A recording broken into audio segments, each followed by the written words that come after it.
पूना के पास में एक गांव है, उस गांव का नाम था पुरंदरपुर। क्या नाम था? पुरंदरपुर में एक ब्राह्मण रहते थे। उच्च वशिष्ठ कुल में ब्राह्मण का जन्म हुआ। थे तो ब्राह्मण, शिखा सूत्र भी रखते थे, तिलक भी लगाते थे, लेकिन ब्राह्मणों जैसा स्वभाव नहीं था, केवल स्वरूप था। स्वरूप ब्राह्मणों का था पर स्वभाव वैश्यों का। वैश्य मतलब हमारे बनिया भाई लोग अपने गले पे पहुंच जाते थे, उनको दिन भर का यही क्या देना है देते रहो। और इन सबके साथ साथ महाकंजूस, खूब धनवान थे। भगवान की कृपा से उन पर ब्याज का इतना धन आता था कि वो पूरे पुरंदरपुर गांव को अकेले भोजन करा सकते थे। पर इतने कंजूस थे, इतने कंजूस थे, दूध में अगर मक्खी भी गिर जाती तो दूध छान के पी जाते थे, और मक्खी को यूं पकड़ करके उसके भी 2-4 बूंद छींटा जो दूध के होते थे उनको भी लेके पी जाते थे। दूध का क्या बिगड़े, इतने कंजूस। और कंजूसाई की हद तो तब पार हो गई, उनकी पत्नी का नाम था सरस्वती देवी। क्या नाम था? फिर ब्राह्मण देवता उठे, देवी सुनो, सबरे गहने उतारो अपने। बोले क्यों? अरे देखो कितनी अच्छी नक्काशी की है इसमें, कितने अच्छे से तुम्हारे कुंडल बने हैं, कितने अच्छे तुम्हारे गले के हार बने हैं, हाथ के तुम्हारे बढ़िया कंगन कड़ूला, रोज पहनोगी तो घिस जाएंगे, उतार दो सबको। पत्नी ने भारी भारी सामान सब उतार दिए, कानों के कुंडल, नाक की बाली और गले का एक मंगलसूत्र रहने दिया, हाथ के कंगन रहने दिए, पैरों की पाजेब और पायल रहने दी। लेकिन ये अपने ब्राह्मण देवता जो थे, इनको वो भी अच्छे नहीं लगते थे। रोज अपनी पत्नी को क्यों इनको पहन के घूमती है, उनको दे दो, अंदर तिजोरी में रख दूं मैं। पत्नी कहती है तो सौभाग्य है, ये तो पहनने दिया कीजिए। महाराज कहते कहते 6 महीना हो गए, रोज टोकते। अब तो ये स्थिति में आ गए कि पत्नी के हाथ का भोजन नहीं करते थे। वो रोटी बनाती, बोले मुझे नहीं पाना, और अपनी दुकान पर जाके वो दुकान के बालक से कहते अपने घर से बनवा ला। दोनों भावना थी, एक तो नाराज थे पत्नी से कि गहने क्यों नहीं उतार रही है, दूसरा बढ़िया है घर का आटा बचेगा। इतने कंजूस। पत्नी बोली क्या करे, रात में बोली आप कैसे मानेंगे? बोले ये उतार दो जितने पहन रखे हैं। उसने कान के कुंडल भी उतार दिए, हाथ के कड़ूला भी उतार दिए, पाजेब भी उतार दी, गले का मंगलसूत्र भी उतार दिया। सब बिल्कुल कोरी हो गई बेचारी, केवल नाक की एक नथ रहने दी उसने। बोले एक तो रहने दीजिए, कम से कम इससे पता तो चले कि मैं सौभाग्यवती हूं। भाई सारे गहने उतार देना मां के लिए अशुभ होता है। पतली सी एक नाक में वो नथ भी नहीं थी, छोटी सी एक कील जैसी थी, उसके लिए भी बोले कि रात में तो उतारी दिया करो इसको भी। सब उतार दिया। पत्नी बेचारी साड़ी में और केवल एक नथ लगा करके, मांग में सिंदूर भर के, बिंदी लगा के वैसे घूमती थी। शादी ब्याहों में जबरदस्ती नहीं जाते थे, एक दिन पहले अपने आप को बुखार में हूं ऐसा बोल देते थे, क्योंकि गहने निकाल के देने पड़ेंगे, पहन के जाएगी। इतने कंजूस। कभी कभी जो व्यक्ति अति में संसारी होता है ना, ठाकुर जी को उस पे भी बड़े मजे आते हैं देखने में। कभी कभी ठाकुर जी पूरे संसारियों पे भी ठाकुर जी रीझ जाते हैं। ठाकुर जी बोले भाई ये ब्राह्मण देवता बड़ा बहुत अच्छा लग रहा हमको। क्यों? बोले इतना कंजूस तो हमने कभी नहीं देखा है, बहुत भयंकर कंजूस है। ठाकुर जी का मन आ गया उस पर। अच्छा, जो पत्नी थी ना सरस्वती देवी, वो बड़ी भक्ता थी, वो तो नाम जप भी करती थी, वो दर्शन करने के लिए भी जाती थी। लेकिन ये नहीं जाते थे उसके साथ, वो अपने माता पिता के मायके जब जाती थी तो मायके वाले लेके जाते थे उसको दर्शन कराने। ये तो कभी नहीं लेके जाते थे, तो कंजूस थे, खर्चा होगा। और मायके भी खुद नहीं लेके जाते, इनके भाइयों से बोल देते तुम ही आके ले जाओ, उसमें भी खर्चा ना हो मेरा। सोचो कितनी ऊंचे लेवल के कंजूस। तभी ठाकुर जी का मन आ गया इस पे, तो इसको देखूं मैं एक बार। और हमारे श्री पंडरीनाथ भगवान, श्री विठल भगवान एक दीनहीन से ब्राह्मण का रूप धारण किया। फटी सी धोती पहनी, कुचैली मैली सी कुर्ता पहने और पुराना काला सा जनेऊ धारण किया, और महाराज ऐसी तिलक सा लगा करके बिल्कुल दीनहीन, झुर्रियां पड़ रही हैं मुखमंडल पर, और ऐसे हाथ जोड़ते भय इनके दुकान पर पहुंच गए। रूप रंग देख करके ही पहले तो ब्राह्मण देवता समझ गए, बोले अरे ये और आ गया, ये कुछ देना वेना तो है नहीं, मांगेगा। कहो तन पे नहीं लगता, चल दिए कलकत्ता, क्या करने आए हो? ठाकुर जी बोले बहुत गरीब ब्राह्मण हूं मैं, मेरी बेटी का ब्याह होने वाला है, अपनी पुत्री का ब्याह करना है मुझे, और मुझे ब्याह के लिए थोड़ी व्यवस्था चाहिए धन की। आप तो बहुत बड़े धनवान सेठ हैं, कृपा कर दीजिए ना, कुछ दे दीजिए मुझको। मैं अपनी बेटी का ब्याह कर दूंगा और थोड़ा ठीक हो जाएगा, या तो धन दे दीजिए, नहीं तो कुछ सामान दे दीजिए, सामग्री दे दीजिए, मैं उसी से कुछ ना कुछ तो व्यवस्था करूं। तो ये जो ब्राह्मण थे ना, ये जबरदस्ती रफू की हुई धोती और कुर्ता पहन के जाते थे कि कोई मांगने वाला आ जाए तो उसको दिखा दूं, देखो मेरे खुद के कुर्ता फटे, मैं तुमको कहां से दूं। तो ठाकुर जी को दिखाने लगे, ये देखो मेरी धोती यहां से उधरी हुई है, मेरा कुर्ता यहां से फटा हुआ, कैसे तुमको दूं, मैं खुद नहीं अपने नए खरीद पा रहा, तुमको कहां से दूं भाई। ये सब तो केवल बाहर का दिखावा है, मेरे पे कोई पैसा वैसा कुछ नहीं है, दूसरों का धन ले रखा है मैंने। भैया चलते बनो, कहीं और जाओ, किसी और से मांगो, भगवान करे तुम्हारी बेटी का ब्याह बहुत अच्छा हो। बोले मुझे या तो धन दीजिए, नहीं तो मैं यहीं बैठा रहूंगा। ठाकुर जी जिद पे आ जाए तो उनको कौन हटावे। ठाकुर जी वहीं बैठ गए द्वार पे, बोले मुझे धन दो, ऐसे तो नहीं जाऊंगा, मैं आपके दर पे आया हूं, कुछ तो लेके जाऊंगा, मेरी बेटी का ब्याह है। अंत में हार करके ब्राह्मण बोला, देखो मैं ऐसे नहीं देता हूं, कुछ लाओ, मेरे पास गिरवी रखो, पैसा ले जाओ, और जब पैसा हो जाए तो पैसा देके अपना सामान ले जाना, तुम पे है कुछ देने के लिए।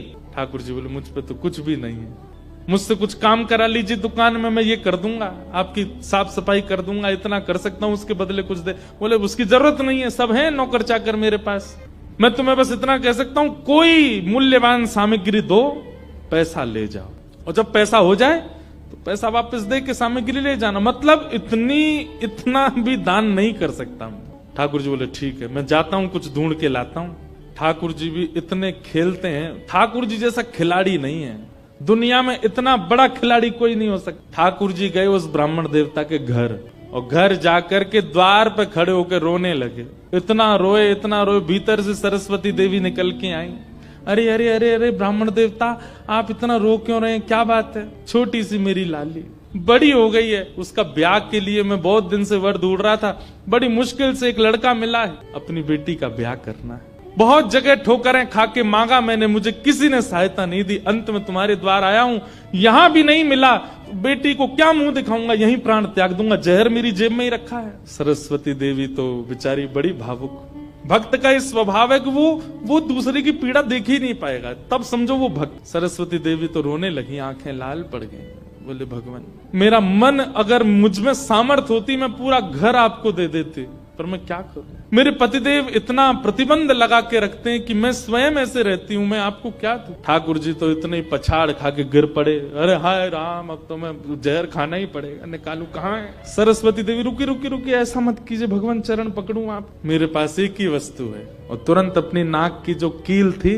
वो निकाली, और निकाल करके बोले ये ले जाइए, इससे थोड़ा बहुत धन आपको मिल जाएगा, स्वर्ण की है, आप अपनी बेटी का ब्याह तो नहीं कर पाएंगे पर कुछ व्यवस्था तो हो जाएगी आप। ठाकुर जी तुरंत, जहर भी पता नहीं कहीं गिर गया था, बढ़िया तुमने दे दिया, अब मैं कुछ कर लूंगा व्यवस्था। ठाकुर जी वो कील उसकी नाक की ले ली और सीधे गए उस ब्राह्मण की दुकान पर, देखो कितने उद्यमी हैं ठाकुर, और उसके दुकान पर जाके सीधा ले और इसके बदले अब ला पैसा दे मुझको, तू कह रहा था ना कुछ सामान दो उसके बदले पैसा मिलेगा, ये ले सोने की कील नाक की धर ले अपने पास, ला पैसा दे। ब्राह्मण देवता ने जैसी कील देखी, ये आपको कहां से मिली, बोले उससे तुझको क्या, तू तो पैसा दे। मुझे कहां से मिली इससे तेरे को मतलब नहीं होना, तू पैसा दे मेरे को, मेरी बेटी का ब्याह है, और अब मैं तेरे से भीख नहीं मांग रहा हूं, चीज रख के गिरवी तब ले रहा हूं, ला दे। बेचारा फंस गया, वो क्या करे, वो 3-4 बार सोचे, बोले मिली कहां से, बोले तू मत सोच, मुझे पैसा दे। कील उसने तिजोरी में अंदर रखी, ताला लगाया, और उसका जो धन होता था वो धन ठाकुर जी को दिया, ठाकुर जी ने जेब में धरी, निकल गए वहां से। ब्राह्मण ने अपनी भुजा ऊपर करी, बोले इसको बताता हूँ, ये बहुत दानवीर बनती है अपने मन में, मैंने इसको बोला था एक कील पहने, वो तो बहुत अच्छी कृपा मुझ पर ठाकुर जी की, जो मैंने इसके सारे गहने उतरवा दिए, नहीं तो सब दान कर देती, एक कील छोड़ी वो भी दान कर दी किसी को।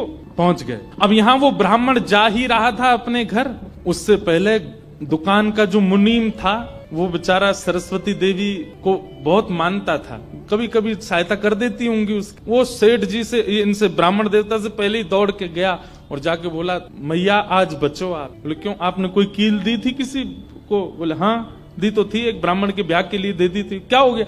उसने जाके वो आपके पतिदेव को ही दिया और बदले में ले गया पैसा। सरस्वती देवी हाय नाथ अब नहीं बचूंगी, वो तो बहुत डांटेंगे। बोले वो आ रहे हैं, दुकान बंद कर दी उन्होंने, वो सीधे धोती चढ़ाए ऊपर चले आ रहे हैं सीधे, आप बचो। सरस्वती देवी बोली कहाँ जाऊं, हे पांडुरंगा, हे विठलनाथ, हे मेरे प्राणनाथ मेरी रक्षा करो। ये कैसा नियम आपने मेरे आज जीवन में पहली बार तो कुछ दान किया, वो भी एक ब्राह्मण बेचारा अपनी हत्या करने पर तुला था तो मैंने किया। ये कैसा आपने खेल किया ठाकुर जी, कैसे भी मेरे पति को रोको। लेकिन इतनी डरती थी अपने पति से, इतनी व्याकुल हो गई, तुरंत विष ले लिया। बोली कि मैं उनका क्रोध नहीं सह पाऊंगी, उनकी मार पिटाई डांट नहीं सह सकती, उससे अच्छा तो मैं प्राण त्याग दूं अपने। और श्री पांडुरंग भगवान विट्ठल की सामने सुंदर चित्रपट था, उसी के सामने नेत्र सजल हैं, हाथ में विष का प्याला लेकर के और बस देखती जा रही है। बोले नाथ मैंने किसी और उद्देश्य से नहीं किया, केवल एक ब्राह्मण की पुत्री का ब्याह हो जाए इसलिए किया, मेरे पति मुझे छोड़ेंगे नहीं, इससे अच्छा मैं प्राण ही त्याग रही हूं। मुझे पता है शास्त्रों में प्राण आत्महत्या करना जघन्य अपराध है, पर मेरे पास और कोई उपचार नहीं। और जैसे ही अपने मुख से लगा करके विषपान करने लगी, इतने में ही ऊपर से वो नाक की कील आकर के उसके पात्र में ही गिरी। और जैसी खन्न से आवाज हुई, नेत्र खोल करके देखा, भीतर अपने हाथ को डाल करके जैसे ही निकाला तो वही नाक की कील उसके हाथ, और नाक की कील हाथ में आते ही इतने में ही वो ब्राह्मण का प्रवेश हुआ। प्रवेश होते ही उसने भीतर से किवाड़ लगाई, ढूंढने लगा कहाँ है, कोई साधन मिले इसको बताता हूँ। पत्नी सामने खड़ी थी, कहिए कहिए, आज कुछ कहूंगा नहीं, आज तो करूंगा, तू बता तैने किसी को दान कैसे किया बिना मुझसे पूछे, क्या दान किया, तेरी नाक की कील कहाँ है बता। पत्नी ने अपना हाथ आगे किया, ये रे। उस ब्राह्मण ने जाकर के कील उठाई, तेरे पास कहां से आई? बोले मेरे पास ही थी। नहीं ये तेरे पास नहीं है, ये तो मेरे पास वहां रखी है तिजोरी में, भीतर चाबी मेरी यहाँ डली हुई है, तेरे पास कहां से आई? बोले मेरे पास ही है, अब बहुत दिन से पहनी हुई थी, साफ करने के लिए उतारी थी थोड़ी सी। ऐसा हो ही नहीं सकता है, मैंने इसके बदले मूल्य दिया है एक ब्राह्मण को, और ये मेरी तिजोरी में रखी है, चाबी मेरे पास। तो रुक, अभी रुक, मैं अभी जाता हूँ। और कील अपने संगी लेके गया, गए जाकर के दुकान खोली, चाबी लगा करके खोली तिजोरी, जैसी खोल करके देखा उसमें वो कील थी नहीं, वो हाथ में थी। ब्राह्मण बोला ये कोई स्वप्न नहीं है, ये कोई अचंबा नहीं है, ये कुछ और है। नेत्र सजल हो गए, दौड़ करके घर आया, बोले मुझे सच बताओ क्या हुआ। पत्नी बोली सच बताऊं? बोले हाँ, मैंने ही ब्राह्मण को दी थी। हाँ वो ब्राह्मण वृद्ध सा, उसके कुर्ते फटे थे, उसकी धोती उधरी सी थी। बोले हाँ उसी को दी थी, वो मुझे दे के गया था और मैंने ये तिजोरी में रखी, तो फिर तेरे पास आई कैसे? बोले मुझे जब पता चला कि आप क्रोध करके आएंगे और मेरे को बहुत सुनाएंगे, डांटेंगे, मारेंगे, तो मैंने सोचा कि मैं इससे अच्छा तो अपने प्राण त्याग दूं। और मैं पांडुरंग के सामने रोते हुए विष लेकर के हाथ में पीने को हुई, इतने में ही आपका घुसना हुआ और ऊपर ना जाने कहां से वो नाक की कील आकर के इसमें गिर पड़ी। ये किसी और ने नहीं, और वो ब्राह्मण कोई और नहीं, साक्षात पांडुरंग ही थे। वही आए थे, वही ये सारी लीला करके गए हैं। मैंने जीवन भर भजन किया, जीवन भर विचार किया, दान करूं, पुण्य करूं, सत्कर्म करूं, यज्ञ करूं, पर आपने मुझे कभी अनुमति नहीं दी। अरे दुनिया के लोग कमाते हैं और दान करते हैं, पर हम कितने भाग्यशाली हैं कि स्वयं पांडुरंगा आए और आकर के हमारे कमाए गए धन को स्वयं लेकर के दान करवा के गए, ब्राह्मण बन के स्वयं अपने हाथ में लेकर के गए। ये आप पर और मुझ पर कृपा है। उसी समय ब्राह्मण ने मन में सोचा, मैंने जीवन में एक कार्य भी अच्छा नहीं किया, मैंने जीवन में एक कृत्य भी ऐसा नहीं किया जिससे ठाकुर जी मुझसे प्रसन्न हो, लेकिन मैं इतना अधम, इतना पापी, इतना दुष्ट, इतना अयोग्य, फिर भी मुझे ठाकुर जी ने इस योग्य समझा। और योग्य क्या समझा? मेरी दुकान पर आकर के ठाकुर जी याचना कर रहे थे कि मैं कुछ दे दूं। मैं कितना बड़ा दुर्भाग्यशाली कि ठाकुर जी मेरे द्वार पर आए और मैंने कुछ नहीं दिया उनको, उनसे हट किया, उनसे कहा कि कुछ लेके आओ तभी तुमको दूंगा। मेरी वजह से ठाकुर जी को श्रम सहना पड़ा। और ठाकुर जी कौन? जो अत्यंत अवगुणी में भी एक गुण देख लेते हैं, इसमें ये गुण है।